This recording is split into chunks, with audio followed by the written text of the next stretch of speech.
দল যাকে টিকিট দেবে বা প্রার্থীপদ দেবে তাকে কাঁধে করে ঘাড়ে করে নিয়ে সর্বশক্তি প্রয়োগ করে বৈতরণী পার করতে হবে। আমি আপনাকে বলছি, কেউ যদি ভাবেন যে দলের হয়ে আমরা প্রচারে অংশগ্রহণ করব না, আমার প্রার্থী পছন্দ নয়, আমি কাজ করব না, প্রথমে আপনাকে আমি একটা জিনিস অত্যন্ত স্পষ্ট করে বলি যে দলীয় শৃঙ্খলার ঊর্ধ্বে কেউ না। আপনারা যারা এখানে বসে আছেন আপনারাও না, আমিও না। দলীয় শৃঙ্খলার ঊর্ধ্বে কেউ না। আমার প্রার্থী পছন্দ হোক না হোক, আমার কাছের লোক হোক না হোক, আমি তাকে চিনি বা না চিনি, আমার সাথে সুসম্পর্ক হোক বা না হোক, যাকে টিকিট দেবে বা প্রার্থীপদ দেবে তাকে কাঁধে করে ঘাড়ে করে নিয়ে সর্বশক্তি প্রয়োগ করে বৈতরণী পার করতে হবে। আর আপনাদের যদি কারোর মনে হয় যে প্রার্থী পছন্দ না, আমি কাজ করব না, আবার পঞ্চায়েত নির্বাচনের পর আমি সক্রিয় হব, সবার মাথার উপর অদৃশ্য চোখ ঘুরে বেড়াচ্ছে, এটা মাথায় রাখবেন। কে কোথায় কি করছেন, কে কোথায় কার সাথে কি কথা বলছেন, পরিষেবা মানুষকে দিচ্ছেন কি দিচ্ছেন না, নিজের বুথে দলীয় কর্মসূচি হচ্ছে কি হচ্ছে না, কাছে কিন্তু সব রিপোর্ট এসে পৌঁছায়। হয়তো 7 দিন সময় বেশি লাগবে, কিন্তু ঠিক এসে পৌঁছাবে। আর কেউ যদি ভাবে আমি পঞ্চায়েতে জিতে গেছি মানে 5 বছরের লাইসেন্স পেয়ে গেছি, যা ইচ্ছা তাই করব, এই বীরভূম জেলার প্রত্যেকটা 167টা পঞ্চায়েতের প্রতিটা পঞ্চায়েত আমি আগামী দিন 3 মাস অন্তর অন্তর পর্যালোচনা করব। আপনি যদি পরিষেবা দেন আপনি ক্ষমতায় থাকবেন, না হলে চেয়ারটা অন্য কাউকে ছেড়ে দিতে হবে। আপনি দেখেছেন গত 6 মাসে আমি 4 থেকে 5টা পঞ্চায়েত প্রধানকে ফোন করে ইস্তফা দেওয়ার নির্দেশ দিয়েছি এবং তারা দিতে বাধ্য হয়েছে, তাদের বিরুদ্ধে প্রশাসনিক স্তরেও ব্যবস্থা গ্রহণ করা হয়েছে। আপনি পঞ্চায়েত প্রধান হবেন আর মানুষ আপনার বাড়িতে গিয়ে 3 ঘন্টা ধরে অপেক্ষা করবে। পঞ্চায়েত প্রধান হবেন, একটা তিরপল চাইতে মানুষকে 10 বার যেতে হবে। আমি ধরে নিলাম আপনার ক্ষমতা নেই কোনো কাজ করার, আপনার এখতিয়ারের বাইরে, কিন্তু হাসি মুখে মানুষের সাথে কথা বলতে আপনাকে পরিশ্রম করতে হয় না, তার জন্য টাকা লাগে না।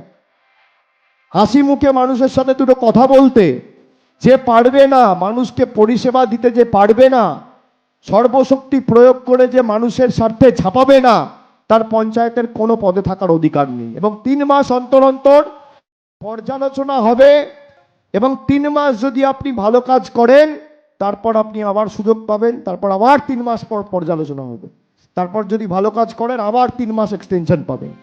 3 মাস অন্তর অন্তর এক্সটেনশন, এটা সবাই মাথায় গেঁথে নিন। এবং এই কারণেই আমরা এই কর্মসূচি নিয়ে এসেছি। কিছু লোকের হয়তো মনে হতে পারে যে আমার প্রার্থী পছন্দ নয়, আমি নির্দল হয়ে দাঁড়াবো। দাঁড়াতেই পারেন, সবার অধিকার রয়েছে, গণতান্ত্রিক স্বাধীন দেশ, স্বাধীন চেতা মানুষ, সবার অধিকার রয়েছে। আপনি নির্দল হয়ে দাঁড়াতেই পারেন। নির্দল হয়ে দাঁড়িয়ে অনেকে জেতে, অনেকে হারে। কেউ যদি ভাবে আমি জিতে গিয়ে আবার সুরসুর করে এই দাদার পা ধরে ওই দাদার পা ধরে তৃণমূল কংগ্রেসে ঢুকে যাব, আমি আপনাকে একটা উদাহরণ খালি দেবো এবং বিগত 2 বছরের দল কিভাবে চলেছে সেটা খালি অনুসরণ করিয়ে দেব।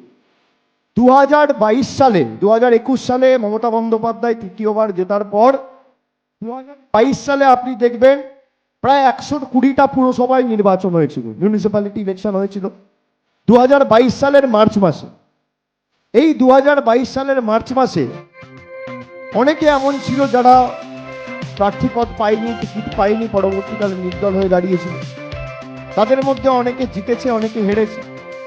নির্বাচনটা হয়েছিল কবে? 2022 সালের মার্চ মাসে। আজকে কি 2023 সালের মে, তার মানে কতদিন হলো? এদিকে 1 বছর, ওদিকে 2 মাস, তার মানে 14 মাস। আপনি 14 মাসে কাকদ্বীপ থেকে কুচবিহার বা দার্জিলিং থেকে দেগঙ্গা আমাকে একটা উদাহরণ দেখাতে পারবেন না যে নির্দল হয়ে জেতার পর তৃণমূল কংগ্রেসে আবার ফিরে এসছে বা ফিরে আসার সুযোগ পেয়েছে। যে নির্দল হয়ে দাঁড়াবেন আজীবন নির্দল হয়ে থেকে যাবেন, তৃণমূল কংগ্রেসের জন্য তার দরজা চির জীবনের জন্য বন্ধ হয়ে যাবে। আপনি আম চিহ্নে দাঁড়ান, কলা চিহ্নে দাঁড়ান, নৌকা চিহ্নে দাঁড়ান, কুড়েঘর চিহ্নে দাঁড়ান, আপনি যে বটবৃক্ষ চিহ্নে দাঁড়ান, আপনি যে চিহ্নে দাঁড়াতে চান দাঁড়ান, কোনো অসুবিধা নেই। কিন্তু সেই চিহ্নটা মাথায় রেখেই আগামী সারা জীবন কিন্তু নির্বাচন বা আগামী সারা জীবন কিন্তু রাজনীতিটা করতে হবে। আপনি যত বড় দাদার পা ধরুন, আমি দলের সাধারণ হিসেবে বলে যাচ্ছি, যতদিন আমি সাধারণ সম্পাদক আছি, আমি কাউকে দলীয় শৃঙ্খলার ঊর্ধ্বে উঠতে দেবো না। আর কেউ যদি ভাবে দলের সাথে গাদ্দারি বা বেইমানি করে আবার আমি সুখের পায়রা হয়ে ঢুকে যাব, আমার মৃতদেহের উপর দিয়ে যেতে হবে। এটা আমি বুক ঠুকে বলে যাচ্ছি। দলীয় শৃঙ্খলার ঊর্ধ্বে আপনিও না, আমিও নেই। আমরা সবাই দলকে শক্তিশালী করার জন্য কাজ করছি। আপনি আপনার বুথে করছেন, রাজ্যে করছি, অন্য রাজ্যে করছি, সর্বভারতীয় সাধারণ সম্পাদক হিসেবে আমি আমার কাজ করছি। আমরা সবাই নিজেদের সীমাবদ্ধ এখতিয়ার, ক্ষমতা অনুযায়ী, সামর্থ্য অনুযায়ী 100% সর্বাত্মকভাবে লড়াই করে দলকে বিভিন্ন জায়গায় শক্তিশালী করার জন্য লড়াই করছি।